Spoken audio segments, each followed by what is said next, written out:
Salve, salve aos apaixonados da publicidade. Eu sou o Shazam e nesse terceiro episódio do Notifica, nós te convidamos para uma boa conversa sobre o mundo da criatividade na era digital.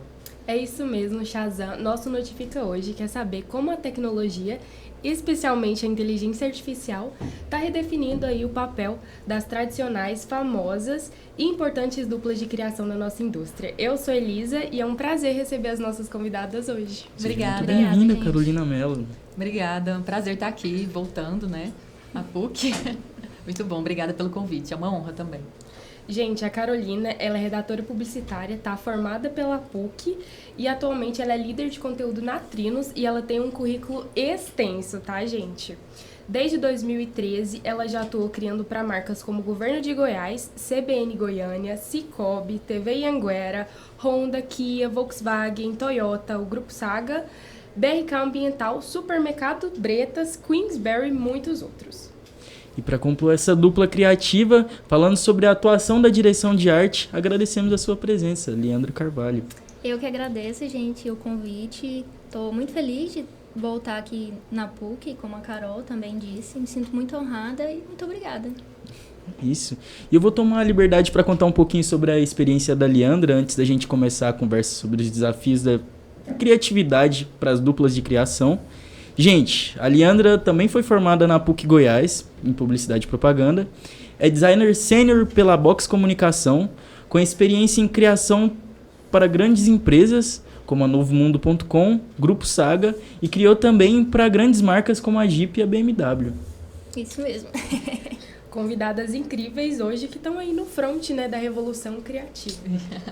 Legal. E iniciando a nossa conversa, eu gostaria de ouvir de vocês, com toda essa experiência que vocês já viveram nesses anos, como que vocês veem o papel da dupla de criação atualmente e como essa dinâmica tem evoluído ao longo dos anos? Eu hoje acredito muito na dupla como realmente assim, uma coisa que antes não era tanto visto nas agências ou nas houses, né, que no meu caso eu trabalho em house, mas que é atuando de forma estratégica, né? Ambos são muito criativos, trabalham com criatividade em perspectivas e vertentes diferentes e eles sempre se complementaram assim, de forma criativa. Hoje, não é possível mais trabalhar só com um olhar criativo para criar uma peça bonita, um texto bonito, né? Um texto interessante, para você engajar, para você tocar mesmo, você tem muito mais camadas, né? E ficar só na mão de um deles, né? Não tem como só o redator atingir o objetivo ali sozinho ou só o diretor de arte atingir por meio de uma peça bonita. Então, eles precisam trabalhar de forma conjunta e de forma muito estratégica. Só que cada um, normalmente, tem uma forma de trabalho diferente, né? Então, eles juntam também esse jeito diferente de ver as coisas para aprender sobre as mídias, para trabalhar no melhor formato. Então, eu acho que a união deles hoje é mais para se impulsionar de forma estratégica. Sim, eu concordo com o que a Carol disse e acho que, complementando, né, um redator, ele consegue facilmente identificar, né, Carol, quando uma arte ela não é funcional, quando ela não vai dar certo. Por mais que a gente goste, o designer tem muito isso, eu gostei, mas não adianta gostar e não ser funcional, né, não funcionar no mercado. Então, da mesma forma que o redator consegue identificar isso, eu acho que o designer, né, o diretor de arte também consegue identificar quando um texto não vai dar certo, não vai casar com uma arte, quando a gente acha que não vai, essa junção das duas coisas não vai dar resultado. Então, acredito que hoje é muito importante essa junção, essa dupla, né? Separadamente é quase, eu acho, pela minha experiência, é um caos. É um caos. E a gente vê, que a gente estava falando mais cedo, a gente vê que a esteira, né, do trabalho, né, o atendimento traz o briefing, o planejamento dá alguns direcionamentos, o pessoal de mídia entra ali também. Mas muitas vezes, quando chega na criação, fica naquela, ou o redator faz um texto e passa para o diretor de arte, ou o diretor de arte pensa numa peça e passa para o redator complementar. E essa esteira muito linear, ela não funciona. Eu acho mecânico, né? Eu acho que assim, eles podem trabalhar, precisa assim, abrir um pouco mão do protagonismo, muitas vezes, assim, esse texto é o meu texto e ele tem que ser o mais lindo, eu não estou nem aí para a arte, não. Eu acho que eles precisam um pouco assim, abrir mão um pouco desse ego para trabalhar em conjunto, entendeu? O designer é assim também. O designer tem muito ego. Eu nos meus antigos trabalhos também era muito assim, muito cabeça dura. Às vezes as pessoas vinham dar pitaco, assim, né, na nossa arte, e a gente ficava, ai, não quero, eu que sei. E não, isso. E não, todo mundo pode. E o redator, principalmente, ele tá ali do seu lado, ele é sua dupla. Então, se vocês dois criarem juntos, é sucesso. Sim, e junto com o pessoal de estratégia, o pessoal de mídia, né? Porque muitas vezes eles vão trazer os dados, e o que eu vejo muito é que se eles não se unem, né, o resultado da peça também não é bom. Você pode, assim, eu sei que você tem dados de mídia que vão dizer que uma cor é melhor, que um jeito de botar um texto é melhor, eles têm muito isso, muito, né? Se a gente também não se unir pra gente conseguir propor uma peça boa e for só nesse direcionamento, nesse viés que eles trazem, se a gente não usar a nossa criatividade, a nossa expertise para fazer uma peça legal ali, também o resultado não é bom. Depende muito da especificidade de cada cliente também, né? Sim. Com certeza. Com certeza. E falando um pouco, né, dessa essência, né, das duplas de criação, vocês conseguem trazer pra gente algum case que tenha marcado a carreira de vocês, que exemplifique, né, essa questão da colaboração entre o redator e o diretor de arte?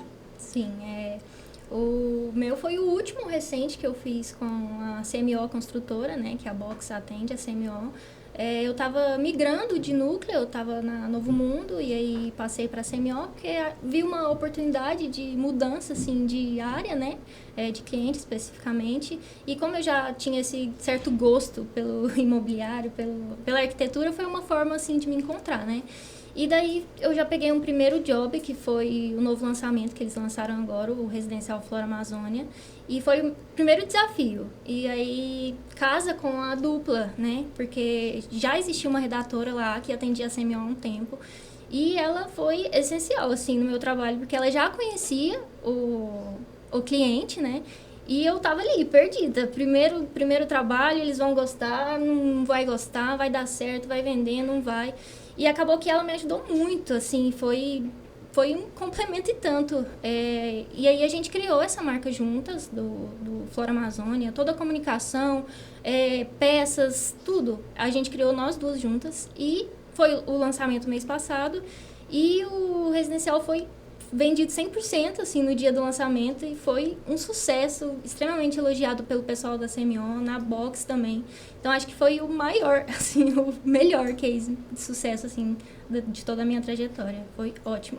Legal. O meu case também aconteceu na Box, porque depois que eu saí da Box, eu comecei a trabalhar com outras perspectivas, muito ou só conteúdo, ou só branding, mas na Box eu tive a oportunidade de criar para a CBN Goiânia.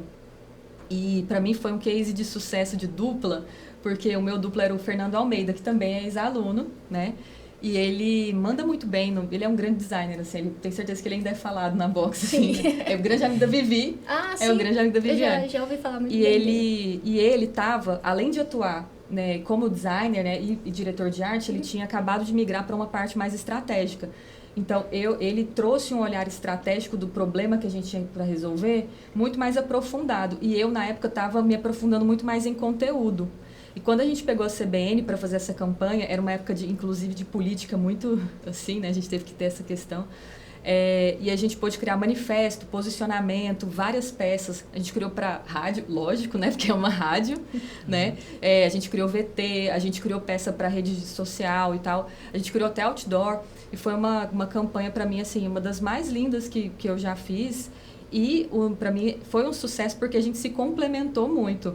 Não só nas questões técnicas, mas da nossa personalidade, que eu acho que isso também tem muito das duplas. Isso conta A muito. minha personalidade é muito diferente da dele. Aí, às vezes, a gente até tinha alguns embatezinhos assim. E, para mim, eu aprendi muito com ele, eu acho que ele aprendeu muito comigo. Então, para mim, foi um case, assim, de relacionamento que a gente foi tendo ali, que foi resultando numa campanha que ficou muito legal. É uma campanha que não concorre muito a prêmios, porque é de veículo, né? Mas é uma campanha bem, bem interessante, assim. Posso até mandar para vocês depois, para vocês verem. Mas tem abordagem em várias mídias e de posicionamento de uma rádio, né? Que a gente não vê tanto hoje em dia você posicionar uma rádio. E foi dessa marca que eu achei interessante.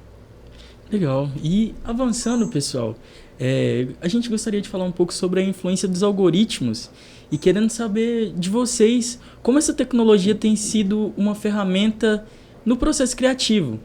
Exemplos que vocês possam compartilhar onde as inteligências artificiais foram uma verdadeira aliada aí na construção de um case? Sim, particularmente eu uso todo dia, porque avançou muito nessa questão da inteligência artificial, principalmente nos programas que a gente vem usando, que é o Photoshop, o Illustrator, né? E agora tem umas funções ótimas no Photoshop que otimiza muito o nosso trabalho. Vou dar um exemplo de a gente baixa uma imagem lá para usar em um outdoor. Só que como o outdoor é muito grande o formato, né? Às vezes não tem muita imagem que encaixa. E aí tem essa ferramenta no Photoshop que ela permite a gente expandir a imagem. Então, assim, isso é ótimo, porque otimiza muito. E eu venho usando muito essas ferramentas.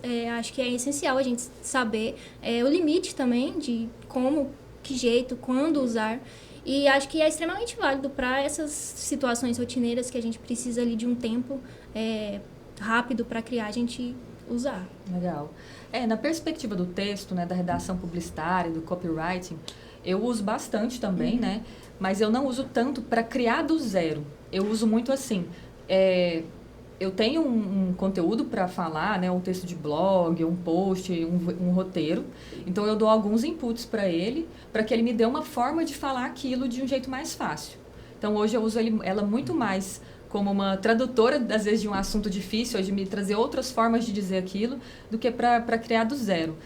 Até porque hoje, você falou do algoritmo, nas redes sociais, por exemplo, o algoritmo, ele percebe quando um texto é 100% de inteligência artificial.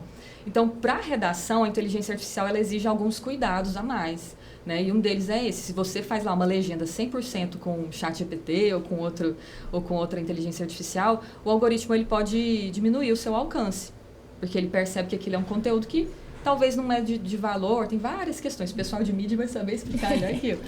Mas tem isso, eu uso muito para organizar texto, para me dar uma outra abordagem, uma outra forma de falar. Um pouco porque hoje o trabalho que eu tenho hoje, né, a empresa, no segmento que eu tenho, ela é um pouco complexa, né?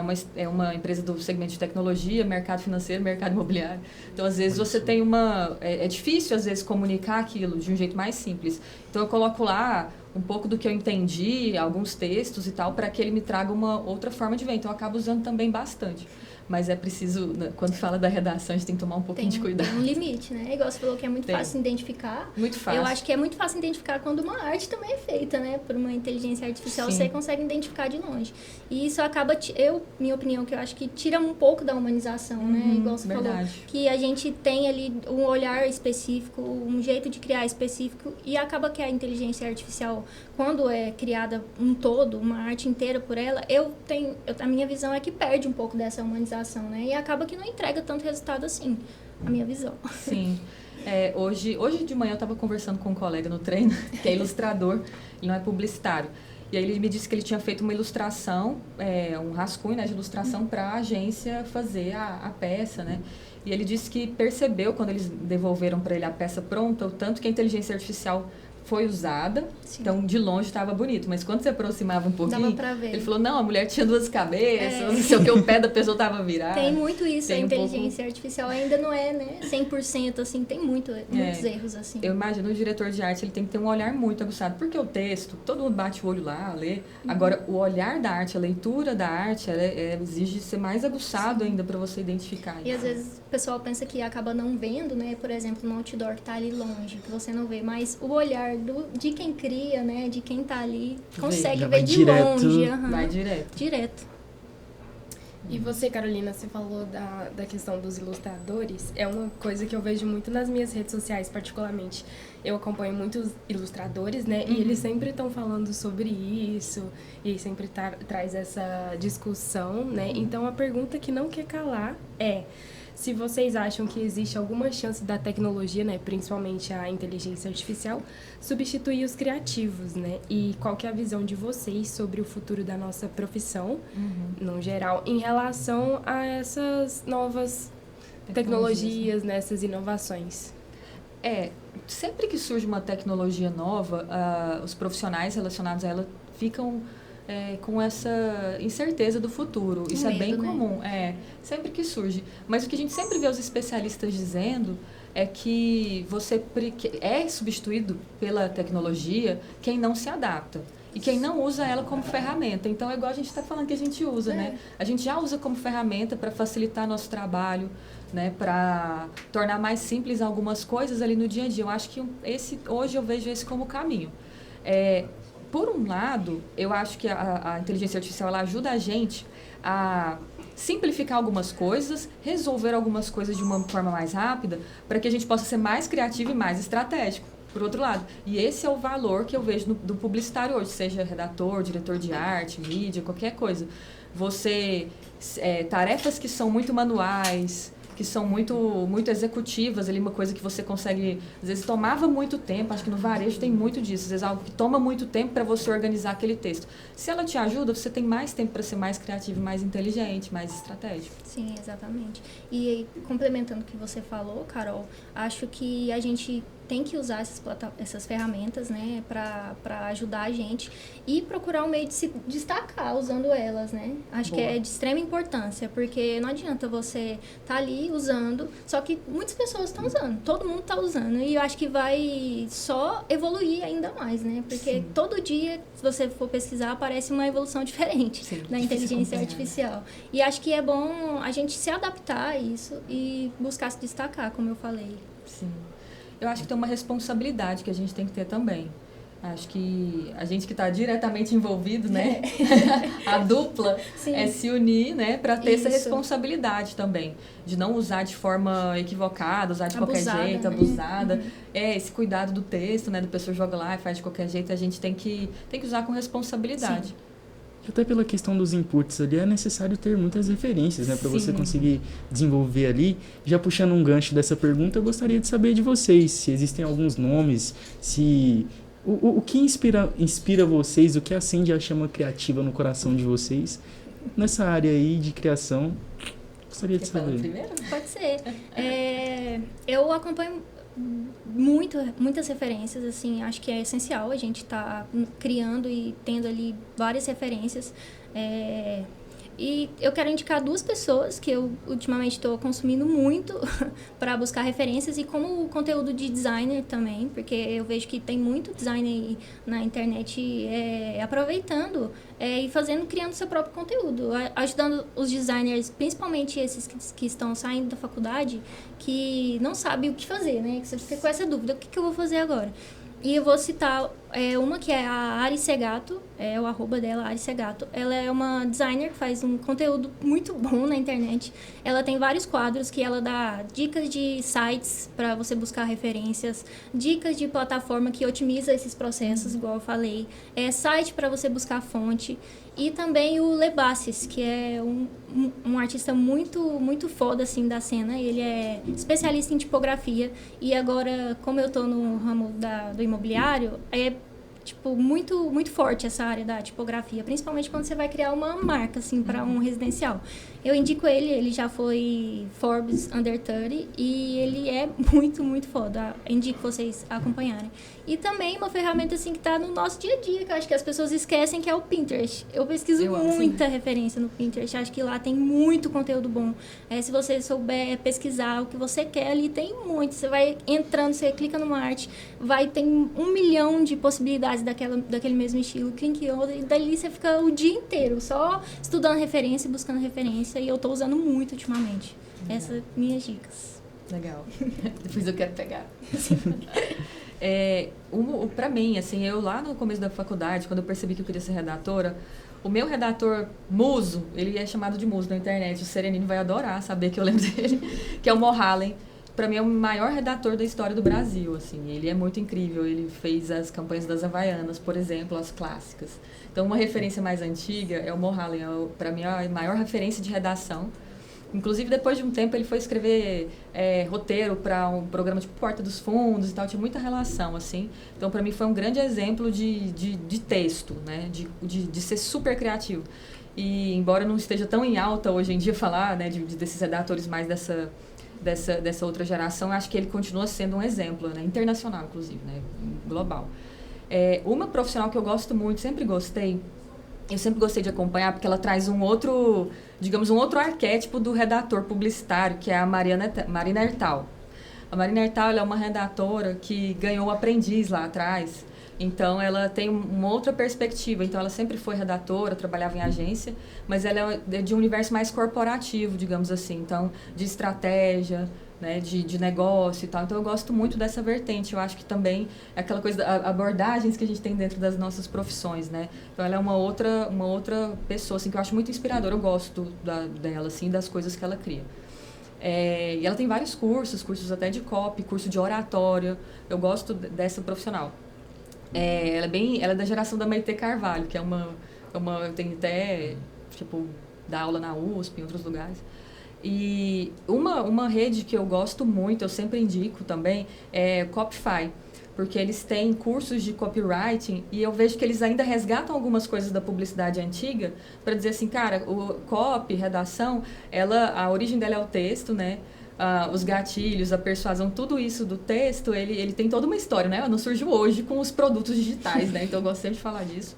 Então é uma que eu indico ler, assinar newsletter, tem os cursos que são legais.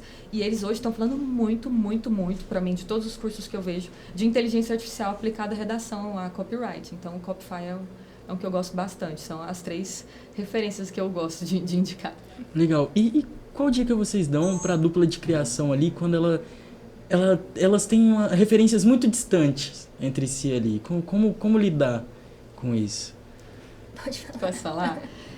Eu acho que isso é uma questão de comportamento, porque ter pessoas diferentes, né, perfis diferentes, sejam complementares ou não sei, o oposto a complementar, mas eu acho que é uma questão de comportamento. Se você é redator ou diretor de arte, se você está numa dupla, se você sabe que você vai trabalhar com dupla, você precisa ter paciência, você precisa ter empatia, resiliência, entender que ali a pessoa pode ser completamente diferente de você e as perspectivas que ela vai trazer precisam se encaixar de alguma forma na sua. Então eu acho que é muito mais uma coisa de autoconhecimento, paciência, bom senso, sabe? Educação para você ter. Então, eu tenho hoje, né, na minha idade, depois de ter trabalhado com tantas duplas tão diferentes, pessoas tão distintas, hoje eu gosto quando eles são muito diferentes de mim. Eu falo assim, nossa, essa pessoa que a gente é super diferente é com essa que eu quero duplar. E é bom quando a gente dupla com essas pessoas. Sim. Assim, né? Porque aí a gente tem um rol diferente de coisas também. Da mesma forma que eu tenho pessoas que eu gosto, referências que eu gosto, assim, sozinha, que eu vejo que ele não gosta, eu também gosto de saber o que ele gosta. Então, assim, é bom ter essa amizade e acredito que também no trabalho, na agência ou em qualquer meio que você está trabalhando, como fora também. A gente acha que a gente só deve ter o relacionamento do trabalho, né? Acho que a amizade também influencia muito nessa questão de ali se você se juntar, compartilhar referências, compartilhar conteúdo, tudo. Acho que a amizade também é muito essencial. Sim. Criatividade se alimenta disso. Né? Sim. E num olhar mais pro futuro, assim, como que vocês imaginam que vai ser a colaboração entre os redatores e os diretores de arte? Alguma previsão que vocês têm para os próximos anos? Difícil. Deixa eu pensar. Pensando no meu trabalho, eu vejo muito o futuro que eu vejo, assim, até uma questão de comunicação. A comunicação, a gente tem assim abordagens, né? Branding, publicidade, marketing digital, negócio e tal, mídia. Eu vejo não só do redator e do diretor de arte, mas a comunicação como um todo sendo muito mais abrangente, como convergente, né? De todas essas escolas, elas estão juntas ali, todas essas formas de fazer, de trabalhar a comunicação, trabalhar a marca, atuando juntas. Então, eu acho que o diretor de arte e o redator, a dupla criativa, né, seja na agência ou em qualquer outro lugar que eles estiverem, eu vejo eles trabalhando em conjunto para conseguir juntar tudo isso daí. Porque você tem várias abordagens. Hoje, minha questão hoje com o meu dupla é que ele é super de branding e eu sou super de conteúdo. Igual era lá atrás, agora lá na Box. Então, a gente fica assim, como ele traz o conhecimento dele de branding, eu trago meu conhecimento de conteúdo e como que a gente usa isso para construir a marca, né? Então, eu acho que a gente tem que juntar. Ao mesmo tempo, eu tenho que juntar a informação que ele traz, ele tem que usar a informação que eu levo. Então, eu acho que a dupla ela tem esse papel de unificar e concretizar, de fato, o que vai acontecer ali, né? Então, eu concordo. Também acho que no futuro eu vejo essa grande aproximação, voltando à inteligência artificial de novo. Acho que pode ser duas áreas que vão se unir muito, porque, igual a gente falou anteriormente, um vai precisar do outro ali para saber identificar o que fazer, como fazer. E acho que vai ser um relacionamento que vai ter muita proximidade no futuro, assim. Sim. Eu sinto que, pelas experiências que eu tive, já aconteceram alguns acúmulos de funções para alguns segmentos ali, dependendo da agência também. Vocês sentem que, com essas evoluções das tecnologias, vai afunilar cada vez mais para um profissional só fazer as duas áreas ou não? Vocês sentem que necessariamente precisa da dupla? Eu acho que precisa. Eu não sinto que vai afunilar muito, não. Eu acho que vai precisar mais de um relacionamento entre essa dupla, igual eu falei anteriormente. Porque com a evolução, ela é constante, né? Então, a gente cabe se adaptar a ela e unir essas forças, eu penso, assim. Sim, vamos nos unir. Nos unir. Combater. Sim. Eu entendo a sua visão. Eu acho que eu vejo muito, um pouco dessa característica no profissional de social media, que é voltado para a produção de conteúdo. Porque ele muitas vezes filma, edita, posta, acompanha. Então eu vejo que tem essa vertente, né? Essa linha ali, porque tem social media que não é produtor de conteúdo, né? Que às vezes ele é mais mídia, às vezes ele é mais monitoramento, enfim, social media é um universo de vários tipos de cadeira. Mas eu vejo que existe essa, né, dele fazer muitas coisas. Hoje tem muita diversidade, né, na forma de abordar, de trabalhar. Então, às vezes, de repente, tem uma empresa, uma marca menor que ela precisa desse profissional, ela pode ter só um profissional, né? Acontece isso. Então, num sistema ideal, é claro que eu acho assim, claro que no nosso sistema, né, agência, house, marketing, a gente tem ali toda a nossa esteira, tem as atribuições, né? Mas eu acho que existem, sim, algumas características. O que esse profissional não pode permitir é que ele fique sobrecarregado disso. É que ele pode ser generalista, mas ele não pode permitir que isso faça com que ele saiba só um pouquinho de cada coisa e nunca possa ser mais estratégico, nunca possa sair disso. Então, eu sei que existe, mas eu acho que é preciso tomar um pouquinho de cuidado, né? Antigamente só tinha agência. E o marketing pedia para a agência fazia. Hoje em dia tem várias outras configurações. Eu mesmo trabalho em house, né? Que é como se fosse uma agência dentro de um marketing, ao mesmo tempo branding e tal. Então, eu imagino que em outros tipos de marca, outros tipos de empresa, tem outras formas ali de fazer. É sempre bom que esse profissional troque ideia com profissionais do mercado, profissionais que têm mais experiência, para que ele não fique, às vezes, ele restrito a fazer um pouquinho de cada coisa, matar a pauta, fazer de tudo e não evoluir. Então, eu queria fazer uma pergunta para você, Carolina. Como que você se adapta ao tom de voz e o estilo de cada marca? Porque você já trabalhou tanto para o governo de Goiás quanto para o Bretas. Então, são dois mundos diferentes. Então, Sim. Como que você realiza essa mudança no estilo? Nossa, era uma coisa que a gente falava muito lá na Box, porque a gente atendia varejo e mercado imobiliário, então era Bretas e CMO. Acaba né? Então, assim, de tudo um pouquinho. Acordava falando de uma coisa e dormia falando de outra, né? Isso aí é uma coisa que você tem que, ao longo da sua carreira, né, você vai aprimorando. Então, você vai entendendo, assim, que o tom de voz, ele tem alguns gatilhos específicos, palavras específicas, palavras proibidas, né? Palavras que são comuns daquele segmento. Então, você vai se adaptando, é natural que você faça isso, mas você tem que ter muita concentração. Porque senão tudo vira uma salada na sua mente, você não consegue fazer essa adaptação, né? Eu cometi uma gafe uma vez, pode contar a gafe também? Que eu atendia, na última agência que eu trabalhei, eu atendia uma empresa de educação e atendia uma empresa de geleias. E eles tinham, as cores das marcas eram muito parecidas. E aí isso me gerava uma confusão, porque quando eu via, eu estava escrevendo... Ali dentro do sistema de uma apresentação de uma, eu estava escrevendo, e eram segmentos completamente opostos. E eu tinha muita dificuldade de fazer essa troca por causa das cores. Então, eu acho... E, assim, tem os gatilhos que você coloca para você identificar melhor o seu processo ali de escrever para uma marca e escrever para outra. Tanto que para uma delas eu coloquei outra cor, para começar a escrever. Quando eu tiver que fazer os posts da Queensberry, eu vou escrever nesse negócio amarelo, que vai me levar mais para esse lugar. Porque se eu for escrever azul, é para a empresa lá de educação.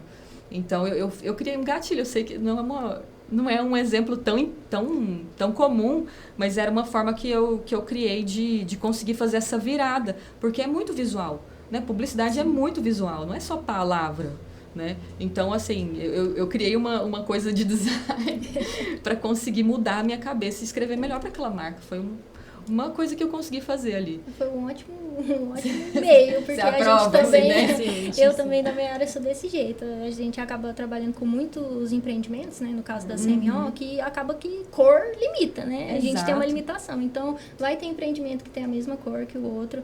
E o meu meio de saber diferenciar isso é, tipo, por exemplo, os elementos gráficos. Então, eu sei qual elemento é de um empreendimento e qual que é o de outro. Então, eu já começo olhando, a arte já começa olhando ali o elemento gráfico. Então, eu já sei identificar, igual você fez com a cor. Então, acho que é muito isso. Eu acho que a gente vai criando, né? Nossa, isso é muito papo de criativo mesmo. Isso é assim, brutalmente criativo, sabe? Você criar essas formas. Porque agora eu lembrei de uma coisa também que eu fazia. Teve uma época, né, que a gente atendia, porque tudo é na Box, né? Esse podcast é sobre a Box. A gente atendia uma empresa de design de interiores. E eu tinha que escrever, e o texto deles era extremamente poético.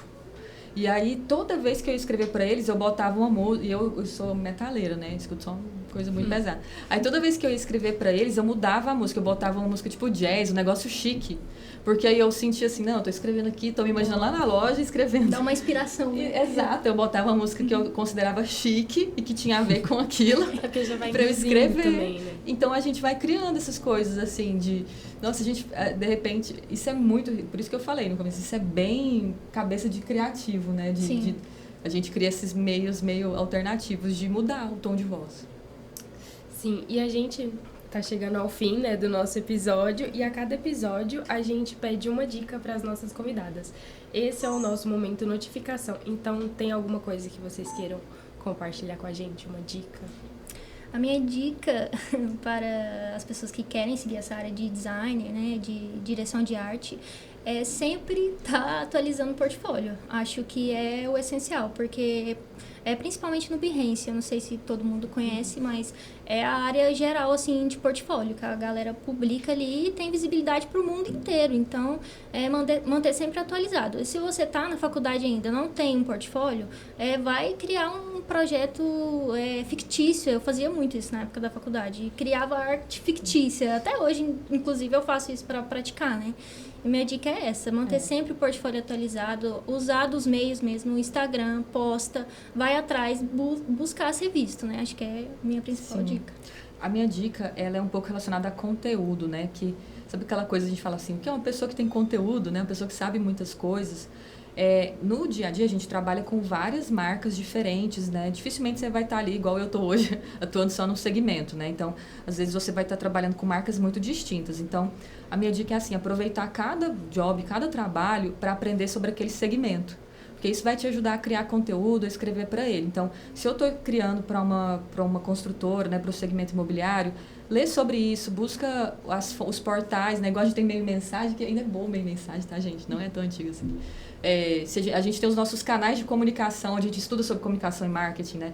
Mas se eu estou criando para mercado imobiliário, quais são os canais que as pessoas falam disso, notícias disso? Dá uma estudada sobre isso. Usa cada vez que você estiver fazendo um job de um segmento, estuda sobre o segmento mesmo, não só sobre mídia, sobre publicidade, sobre isso, né? Se eu estou falando de varejo, o que é varejo? Qual é a característica disso? Como que é isso no Brasil? Isso ajuda muito a criar conteúdo, a sair da caixinha mesmo na hora de escrever e de criar. E ir atrás do que está rolando também, né? Acho muito importante.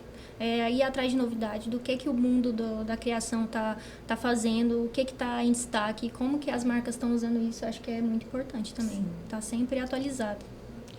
É isso, chegamos ao fim de mais um episódio. Queremos agradecer imensamente a presença de vocês aqui, Carolina e Leandra, vocês são sensacionais. Com certeza vão inspirar muito nossos ouvintes, futuros publicitários e alunos de publicidade, né? Obrigada. Foi um prazer. E você que acompanhou o nosso bate-papo nessa conversa maravilhosa, não esquece de seguir a gente nos nossos perfis das redes sociais, tá?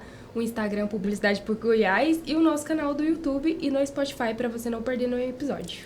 Até a próxima!